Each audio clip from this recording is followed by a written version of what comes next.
India Legal presents Courts Roundup.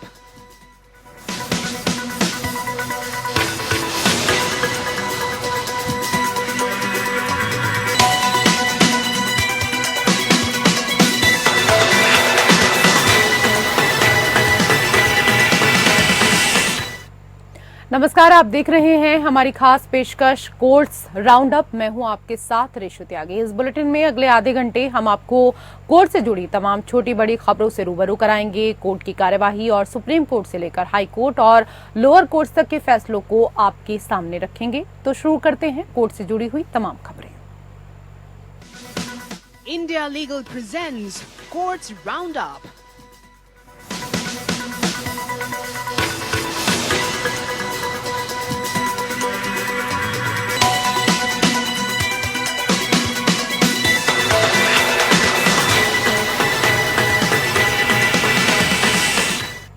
Supreme court विवादों में फंसी नीट यूजी परीक्षा पर गुरुवार को सुनवाई नहीं करेगा। सुप्रीम कोर्ट ने 18 जुलाई को अगली डेट दी है। वहीं नेशनल टेस्टिंग एजेंसी या एनटीए ने सुप्रीम कोर्ट में हलफनामा दाखिल कर कहा कि 4 मई को लीक हुए नीट यूजी परीक्षा के पेपर की तस्वीर दिखाने वाला वीडियो फर्जी है। हलफनामे में कहा गया कि समय से पहले लीक होने का झूठा आभास पैदा करने के लिए टाइम स्टैम्प में हेरफेर किया गया है। पिछली सुनवाई की तारीख पर चीफ जस्टिस डीवाई चंद्रचूड़ की अगुवाई वाली पीठ ने पेपर लीक की सीमा और गलत काम करने वालों को दूसरों से अलग करने की संभावना पर केंद्र एनटीए से जवाब मांगा था। कोर्ट ने कहा कि अगर पूरी परीक्षा की पवित्रता प्रभावित हुई है और धोखाधड़ी के लाभार्थियों को ईमानदार उम्मीदवारों से अलग करना असंभव है तो दोबारा परीक्षा जरूरी हो सकती है। कोर्ट ने ये भी कहा कि करीब 24 लाख स्टूडेंट पर पड़ने वाले असर को देखते हुए दोबारा परीक्षा कराना आखिरी विकल्प होगा। कार्यवाही के दौरान सीनियर वकील नरेंद्र हुड्डा ने कहा कि परीक्षा से पहले 3 और 4 मई को प्रश्न पत्र टेलीग्राम ऐप इलेक्ट्रॉनिक माध्यम से प्रसारित किए जा रहे थे। हलफनामे में एनटीए ने कहा कि सोशल मीडिया पर टिप्पणियां और चर्चाएं इस बात की पुष्टि करती हैं कि वीडियो में छवि को संपादित किया गया। 4 मई को लीक होने का सुझाव देने के लिए तिथि को जानबूझकर संशोधित किया गया। स्क्रीनशॉट वीडियो में किए गए दावों की मनगढ़ंत प्रकृति को उजागर करते हैं। पिछले दिन सुनवाई के दौरान न्यायालय ने कहा कि अगर लीक इलेक्ट्रॉनिक मीडिया के माध्यम से हुआ है तो यह व्यापक प्रकृति का हो सकता है। एनटीए ने यह भी दोहराया कि पटना में कथित पेपर लीक मामले में पूरी परीक्षा की पवित्रता को प्रभावित नहीं किया। केंद्र सरकार ने हलफनामा भी दायर किया जिसमें कहा गया कि आईआईटी मद्रास के विशेषज्ञों द्वारा किए गए डेटा एनालिटिक्स अध्ययन के अनुसार परीक्षा में किसी भी तरह की सामूहिक गड़बड़ी के कोई संकेत नहीं है। आज ऑनरेबल जजेस लंच के बाद नहीं बैठ रहे हैं, इस वजह से कोर्ट ने स्थगित किया है इस मैटर को थर्सडे के लिए। कारण ये है कि मंडे और ट्यूसडे के लिए कोर्ट लगाने के लिए बोल रहे थे कि कोर्ट मंडे या ट्यूसडे में सुनवाई करेंगे, बट हमारे लर्नेड सॉलिसिटर अवेलेबल नहीं थे, जिस वजह से सुनवाई को थर्सडे के लिए स्थगित किया गया है। देखिए, अगर ये मास पेपर लीक है तो उस केस में रीनीट होना चाहिए, हमारा यही कहना है कोर्ट के सामने। एनटीए ने ये कहा है कि ये मास पेपर लीक नहीं है, इस वजह से रीनीट की जरूरत नहीं है। तो ये सारे तथ्य जो एफआईआर्स वगैरह हुई है पटना में, ये सारे तथ्य उसमें खुल के सामने आए हैं कि एक दिन पहले ही पेपर अवेलेबल करा दिया गया था। तो इन सब बिंदुओं पे हम लोगों ने काफी अध्ययन किया है और उसके बाद ये सारा पक्ष हम कोर्ट के सामने रखेंगे। उधर सुप्रीम कोर्ट जज जस्टिस संजय कुमार ने निजी कारणों का हवाला देते हुए दिल्ली के पूर्व उप मुख्यमंत्री मनीष सिसोदिया की जमानत याचिका की सुनवाई से खुद को अलग कर लिया है। सिसोदिया की जमानत याचिका शराब नीति मामले में उनके खिलाफ दर्ज धन शोधन और भ्रष्टाचार के मामलों से संबंधित है। जस्टिस संजीव खन्ना, जस्टिस संजय करोल और जस्टिस संजय कुमार की 3 जजों वाली पीठ आज मामले की सुनवाई करने वाली थी। हालांकि जस्टिस कुमार के मामले से अलग होने के बाद न्यायालय ने मामले को 15 जुलाई से शुरू होने वाले सप्ताह में फिर से सूचीबद्ध किया। 4 जून को सुप्रीम कोर्ट ने सॉलिसिटर जनरल द्वारा दिए गए इस आश्वासन को रिकॉर्ड में लेने के बाद सिसोदिया की जमानत याचिका का निपटारा किया कि शराब नीति मामले में आरोप पत्र शिकायत 3 जुलाई 2024 को या उससे पहले दाखिल किया जाएगा। साथ ही कोर्ट ने सिसोदिया को अंतिम शिकायत आरोप पत्र दाखिल होने के बाद जमानत के लिए अपनी प्रार्थनाओं को फिर से शुरू करने की स्वतंत्रता दी। इस सप्ताह की शुरुआत में सीनियर एडवोकेट अभिषेक मनु सिंघवी ने चीफ जस्टिस के समक्ष तत्काल सूचीबद्ध करने के लिए सिसोदिया के आवेदन का उल्लेख किया। उन्होंने जोर देकर कहा कि वो 16 महीने से जेल में है और मुकदमा समाप्त होना चाहिए। इसके बाद मामले को 3 जजों की पीठ के समक्ष सूचीबद्ध किया गया। सिंघवी ने जोर देकर कहा कि मामला अत्यंत जरूरी है। उन्होंने रेखांकित किया कि मुकदमा अभी तक शुरू नहीं हुआ है। उन्होंने सबसे छोटी तारीख का अनुरोध किया। फिर कोर्ट ने 15 जुलाई से शुरू होने वाले सप्ताह में सूचीबद्ध करें। सिसोदिया ने 21 मई के दिल्ली हाईकोर्ट के आदेश को चुनौती देते हुए सुप्रीम कोर्ट का रुख किया, जिसमें उनकी दूसरी जमानत याचिका खारिज कर दी गई थी।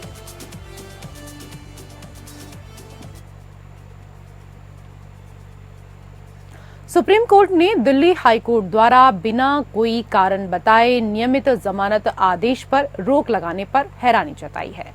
कोर्ट ने ट्रायल कोर्ट द्वारा जमानत आदेश पर अंतरिम रोक बढ़ाने के हाईकोर्ट के आदेशों का बचाव करने के लिए ईडी से सवाल किया है। सुनवाई के दौरान जस्टिस अभय एस ओका ने टिप्पणी की, जब जमानत देने का तर्कपूर्ण आदेश होता है तो क्या उस आदेश पर आराम से रोक लगाई जा सकती है?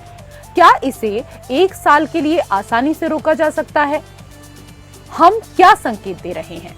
जस्टिस अभय एस ओका और जस्टिस ऑगस्टीन जॉर्ज मसीह की खंडपीठ मनी लॉन्ड्रिंग मामले में आरोपी परविंदर सिंह खुराना की याचिका पर सुनवाई कर रही थी, जिसमें ट्रायल कोर्ट द्वारा पारित जमानत आदेश पर अस्थायी रोक लगाने के दिल्ली हाईकोर्ट के आदेश को चुनौती दी गई। ट्रायल कोर्ट ने खुराना को पिछले साल जून में जमानत दी। ईडी ने जमानत रद्द करने की मांग की, जो दिल्ली हाईकोर्ट के समक्ष लंबित है। हाईकोर्ट ने जमानत पर अस्थायी रूप से रोक लगा दी और समय समय पर अंतरिम आदेश जारी रखा। जस्टिस ओका ने कहा, यह चौंकाने वाला है। जब तक वह आतंकवादी नहीं है तब तक उसे रोकने का क्या कारण है? हुसैन ने अदालत को बताया कि दिल्ली हाईकोर्ट के 3 जजों ने जमानत रद्द करने की ईडी की याचिका से खुद को अलग कर लिया, जिसमें आदेश सुरक्षित रखने के बाद एक जज भी शामिल है। अदालत ने सवाल किया कि निचली अदालत द्वारा दिए गए तर्कपूर्ण जमानत आदेश पर रोक लगाने वाले दिल्ली हाईकोर्ट के एक पंक्ति के आदेश का ईडी कैसे बचाव कर सकती है। हुसैन ने कहा कि पक्षकारों के पास यह नियंत्रण नहीं है कि अदालत अपने आदेश में कारण बताए या नहीं, और इस स्थिति में अभियोजन पक्ष की लाचारी व्यक्त की। न्यायालय ने हुसैन को 2 दिनों के भीतर संक्षिप्त नोट प्रस्तुत करने की अनुमति देते हुए मामले में निर्णय सुरक्षित रख लिया।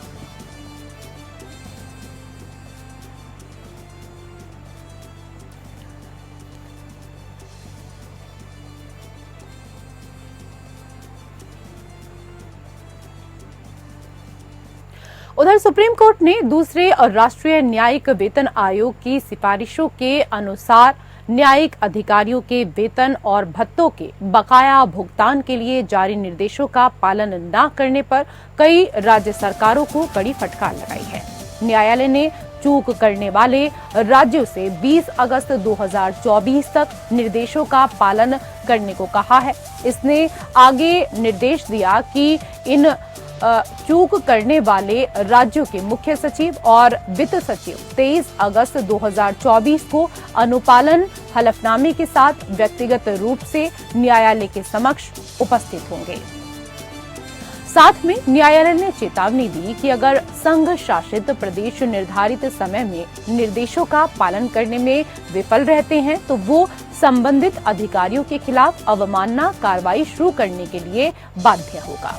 जिन राज्यों, केंद्र शासित प्रदेशों के मुख्य सचिव और वित्त सचिव को 23 अगस्त को व्यक्तिगत रूप से पेश होने का आदेश दिया गया है, उनमें शामिल है पश्चिम बंगाल, छत्तीसगढ़, दिल्ली, असम, अरुणाचल, नागालैंड, मिजोरम, हिमाचल प्रदेश, जम्मू और कश्मीर, झारखंड, केरल, मध्य प्रदेश, तमिलनाडु, मणिपुर, उड़ीसा, पंजाब, हरियाणा, राजस्थान, सिक्किम और त्रिपुरा। सुनवाई की शुरुआत एमिकस क्यूरी एडवोकेट के परमेश्वर ने की, जिन्होंने न्यायालय को बताया कि जनवरी 2024 के उनके निर्णय का अधिकांश राज्यों, केंद्र शासित प्रदेशों द्वारा पूरी तरीके से अनुपालन नहीं किया गया, जबकि भुगतान के लिए समय सीमा 7 बार बढ़ाई गई। इस पर ध्यान देते हुए सीजेआई डीवाई चंद्रचूड़, जस्टिस जेबी पारदीवाला और जस्टिस मनोज मिश्रा की पीठ ने दर्ज किया। पीठ ने न्यायिक अधिकारियों के साथ राज्य सिविल सेवा अधिकारियों की तुलना में अलग व्यवहार करने के लिए राज्य सरकारों पर भी नाराजगी व्यक्त की। सुप्रीम कोर्ट के न्यायाधीश न्यायमूर्ति बीवी नागरत्ना ने विवाहित गृहिणी महिलाओं की स्थिति पर प्रकाश डाला, खासतौर पर उन महिलाओं की स्थिति जिनके पास आय का कोई स्वतंत्र स्रोत नहीं है और वो जीविका के लिए अपने पति और उनके परिवार के ऊपर निर्भर हैं। न्यायमूर्ति नागरत्ना ने अपने फैसले में यह टिप्पणी की, जिसमें उन्होंने कहा कि एक तलाकशुदा मुस्लिम महिला अपने पूर्व पति के खिलाफ सीआरपीसी की धारा 125 के तहत भरण पोषण का दावा दायर कर सकती है। उन्होंने ऐसी महिलाओं की दुर्दशा पर प्रकाश डालते हुए कहा, भारत में अधिकांश विवाहित पुरुष इस बात को नहीं समझते हैं कि ऐसी भारतीय गृहिणियों को किस तरह की परेशानियों का सामना करना पड़ता है, क्योंकि खर्च के लिए किए गए किसी भी अनुरोध को पति या उसके परिवार द्वारा स्पष्ट रूप से अस्वीकार कर दिया जा सकता है। कुछ पति इस तथ्य से अवगत नहीं है कि जिस पत्नी के पास वित्त का कोई स्वतंत्र स्रोत नहीं है, वो न केवल भावनात्मक रूप से बल्कि वित्तीय रूप से भी उन पर निर्भर है।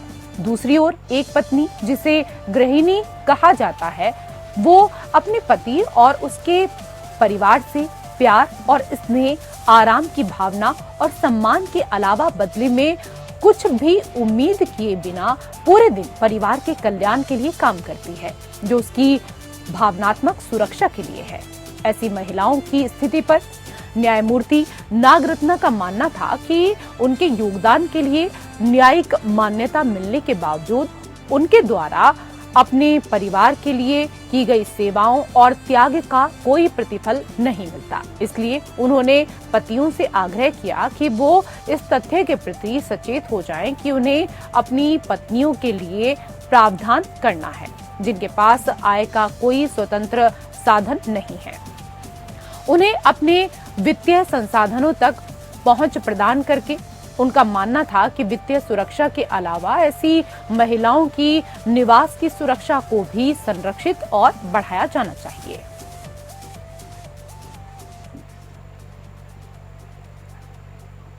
दिल्ली हाई कोर्ट के जज जस्टिस अमित शर्मा ने राष्ट्रीय जांच एजेंसी या एनआईए द्वारा कश्मीरी अलगाववादी नेता यासीन मलिक के लिए मृत्यु दंड की मांग करने वाली अपील पर सुनवाई से खुद को अलग कर लिया। यासीन को टेरर फंडिंग मामले में दोषी ठहराया गया और आजीवन कारावास की सजा सुनाई गई। जस्टिस शर्मा को 2010 में एनआईए के लिए विशेष लोक अभियोजक के रूप में नियुक्त किया गया था। एसपीपी के रूप में न्यायाधीश ने अनुसूचित आतंकवादी संगठनों से जुड़े राष्ट्रीय सुरक्षा से संबंधित अभियोजन को संभाला। ये मामला जस्टिस प्रतिभा एम सिंह और जस्टिस अमित शर्मा की खंडपीठ के समक्ष सूचीबद्ध किया गया। जस्टिस शर्मा के मामले से अलग होने के बाद अदालत ने एक्टिंग चीफ जस्टिस के आदेश के अधीन मामले को 9 अगस्त को अन्य पीठ के समक्ष सूचीबद्ध किया।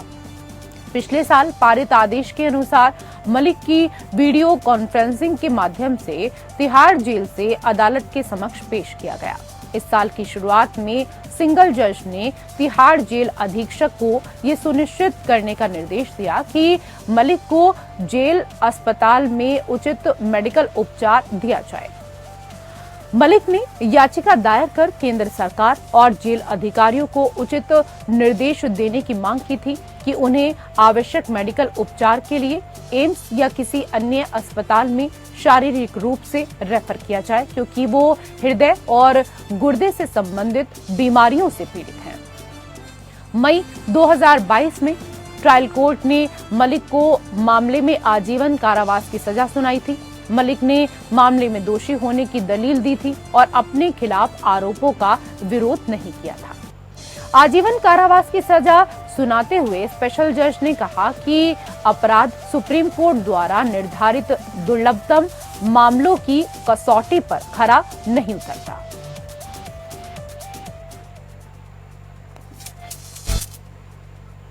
उधर मध्य प्रदेश उच्च न्यायालय ने हाल ही में एक 34 वर्षीय व्यक्ति के खिलाफ बलात्कार का मामला खारिज कर दिया। ये देखते हुए कि शिकायतकर्ता ने आरोपी से पैसे ऐंठने के गुप्त उद्देश्य से प्राथमिकी दर्ज कराई थी।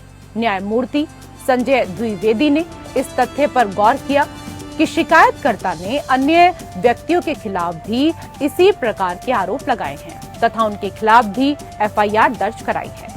अदालत ने कहा, इस प्रकार यह स्पष्ट रूप से कहा जा सकता है कि यह कुछ और नहीं बल्कि निर्दोष व्यक्तियों को फंसाने और उनसे धन ऐंठने की शिकायतकर्ता की कार्यप्रणाली है, जो शिकायतकर्ता द्वारा दिए गए हलफनामे से स्थापित होता है।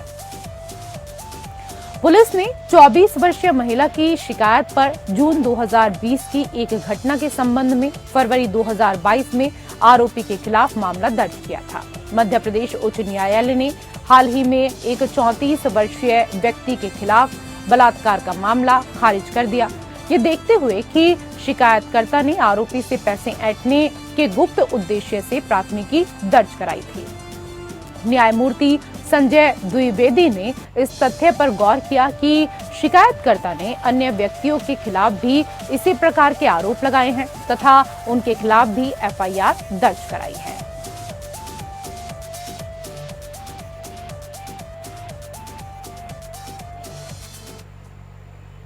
उधर कर्नाटक हाईकोर्ट ने माना कि एनआई एक्ट की धारा 138 के तहत चेक के अनादर के संबंध में कानूनी नोटिस अगर रजिस्टर्ड डाक द्वारा आरोपी के उस पते पर भेजा जाता है जो शिकायतकर्ता को ज्ञात है तो उसे तामील किया गया माना जाएगा और यह आरोपी पर निर्भर है कि वह कवर क्यों प्राप्त नहीं कर सका। जस्टिस बी श्री शानंद की एकल पीठ ने सी निरंजन यादव द्वारा दायर याचिका को खारिज करते हुए यह फैसला सुनाया, जिसमें निचली अदालत के उस आदेश को चुनौती दी गई थी। इसमें उसे अधिनियम के तहत दोषी ठहराया गया था और उस पर 75,000 का जुर्माना लगाया गया। आरोपी द्वारा उठाए गए आधारों में से कानूनी नोटिस जारी करने और उसे तामील न किए जाने के संबंध में था। यह दावा किया गया कि शिकायतकर्ता डाकिये के साथ गया था और उसे एक शारा लौटाया गया जिसमें लिखा कि दावा नहीं किया गया, जबकि आरोपी उक्त पते पर नहीं रहता था। पीठ ने उल्लेख किया कि आरोपी ने स्पष्ट रूप से स्वीकार किया कि वो वर्ष 2013 में अपने पिता के साथ गांधीनगर में रह रहा था। उसने गांधीनगर में घर कब खाली किया, कब वो विनोबा नगर में रहने लगा और क्या उसने मामले के उक्त पहलू को शिकायतकर्ता को सूचित किया है या किसी आधिकारिक रिकॉर्ड में पते में किए गए ऐसे परिवर्तन का रिकॉर्ड में उल्लेख नहीं है। उन्होंने कहा, अगर किसी व्यक्ति ने किसी रजिस्टर्ड पत्र को उस अंतिम ज्ञात पते पर संबोधित किया है जो किसी विशेष व्यक्ति को ज्ञात था तो उसे तामील किया गया माना जाता है। ऐसी परिस्थितियों में शिकायतकर्ता के लिए क्रॉस एग्जामिनेशन में प्राप्त स्वीकारोक्ति इतनी महत्वपूर्ण नहीं है कि शिकायतकर्ता के पूरे मामले को खारिज कर दिया जाए। ये भी रेखांकित किया कि नोटिस जारी करने का उद्देश्य केवल चेक के वास्तविक धारक को आपराधिक कार्रवाई से बचाना है। इस तरह न्यायालय ने पुनर्विचार याचिका खारिज कर दी।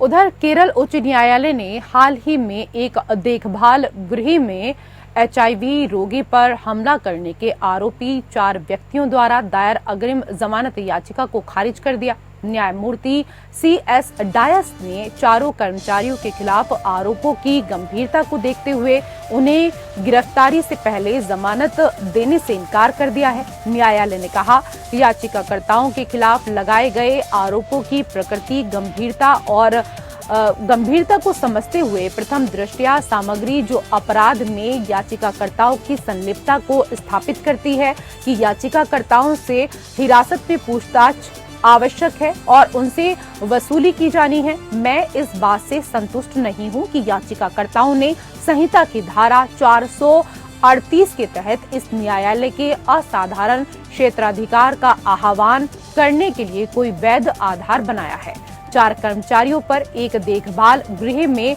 एक HIV पॉजिटिव मरीज को खिड़की से बांधने और उसे लकड़ी के लट्ठे से पीटने का आरोप लगाया गया था, जिसमेमें उसकी गंभीर हड्डियां टूट गई। गिरफ्तारी का सामना करते हुए 4 आरोपी कर्मचारियों ने दंड प्रक्रिया संहिता 1973 की धारा 438 के तहत अग्रिम जमानत की मांग करते हुए केरल उच्च न्यायालय का दरवाजा खटखटाया। राज्य ने जमानत याचिका का विरोध किया और त्रिशूर के सरकारी मेडिकल कॉलेज अस्पताल से एक प्रमाण पत्र का हवाला दिया, जिसमें संकेत दिया गया था कि पीड़िता को हमले के कारण 5 फ्रैक्चर हुए थे, न कि किसी पहले से मौजूद बीमारी के कारण। न्यायालय ने कहा कि गिरफ्तारी से पहले जमानत केवल असाधारण मामलों में ही दी जानी चाहिए, जहां न्यायालय को प्रथम दृष्टया यह विश्वास हो गया कि आरोपी को झूठा फंसाया गया है। हालांकि इस मामले में न्यायालय ने पाया कि ऐसे साक्ष्य मौजूद हैं जो दर्शाते हैं कि मरीज को लगी चोट आरोपी द्वारा किए गए क्रूर हमले के कारण थी। ऐसे गंभीर आरोपी के खिलाफ प्रथम दृष्टया साक्ष्य और हिरासत में लेकर उनसे पूछताछ की जरूरत को देखते हुए न्यायालय ने अग्रिम जमानत याचिका खारिज कर दी।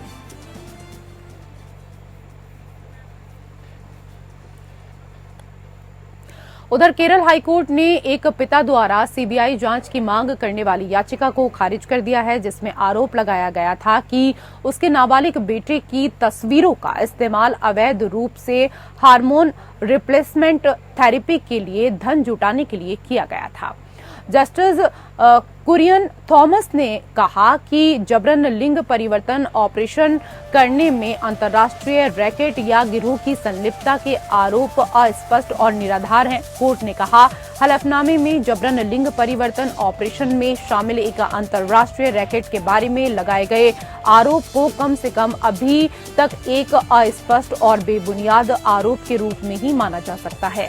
याचिकाकर्ता, जो एक नाबालिग बेटे का पिता है, उसने आरोप लगाया कि आरोपियों ने खुद को उसके बेटे के माता-पिता के रूप में गलत तरीके से पेश किया और हार्मोन रिप्लेसमेंट थेरेपी के लिए क्राउड फंडिंग प्लेटफॉर्म मिलाप से धन जुटाने के लिए उसके बेटे की तस्वीर का इस्तेमाल किया। पुलिस की निष्क्रियता से परेशान याचिकाकर्ता ने CBI जांच की मांग करते हुए हाईकोर्ट का दरवाजा खटखटाया। याचिकाकर्ता ने कोर्ट के समक्ष राज्य सरकार के हलफनामे का हवाला दिया कि अभियुक्त के मौद्रिक लाभ के बारे में पता लगाने के लिए वैज्ञानिक और विशेष जांच की आवश्यकता थी। इसके विपरीत सरकारी वकील ने प्रस्तुत किया कि याचिकाकर्ता का बेटा, जो वयस्क हो चुका है, ने प्रस्तुत किया कि वो एक ट्रांसजेंडर महिला है और 25 वर्ष की आयु प्राप्त करने से पहले हार्मोन लेना चाहती है। यह प्रस्तुत किया गया कि अभियुक्त ने याचिकाकर्ता के बेटे के अनुरोध के आधार पर ऑनलाइन धन उगाना शुरू कर दिया। न्यायालय ने कहा कि इस प्रकार एक ट्रांसजेंडर व्यक्ति, चाहे वो नाबालिग हो या वयस्क हो, किसी भी प्रकृति के भेदभाव से कानून द्वारा संरक्षित है। इस प्रकार न्यायालय ने याचिका को खारिज कर दिया और माना कि CBI जांच की मांग उचित नहीं थी।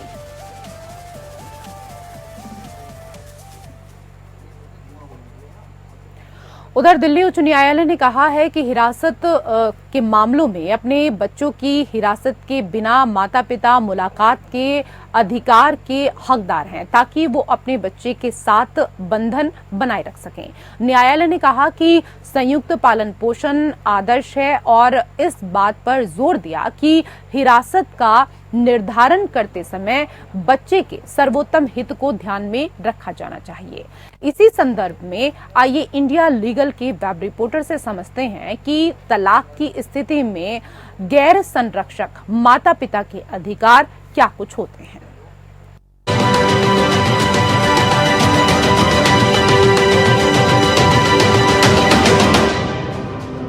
नॉन कस्टोडियल पेरेंट्स के राइट्स क्या होते हैं? नॉन कस्टोडियल पेरेंट्स का मतलब होता है जिनके पास कानूनी तौर पर बच्चे की कस्टडी नहीं होती है। जी हाँ, उनके भी कुछ लीगल राइट्स होते हैं, जैसे कि विजिटेशन, वो बच्चे के स्केड्यूल के हिसाब से उसे मिलने जा सकते हैं। डिसीजन मेकिंग, वो बच्चे से रिलेटेड कोई भी डिसीजन ले सकते हैं जो उसकी अच्छी परवरिश के लिए जरूरी हो। फाइनेंशियल ऑब्लिगेशंस, उन्हें बच्चे की अपब्रिंगिंग के लिए पैसे देने होंगे। In the case of Amit Sharma versus Sugandha Sharma, the Delhi high court upheld the best interest of parent principle to decide the custody of a minor child. It observe that कि अगर किसी पेरेंट के पास माइनर चाइल्ड की कस्टडी नहीं है तो उनके पास भी राइट है कि वो बच्चे से मिलने जा सकते हैं, ताकि बच्चे को दोनों पेरेंट से कॉन्टैक्ट रख सके और उसको लव एंड अफेक्शन मिल सके।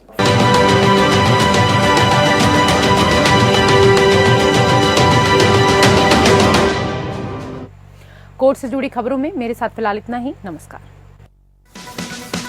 India Legal presents Courts Roundup.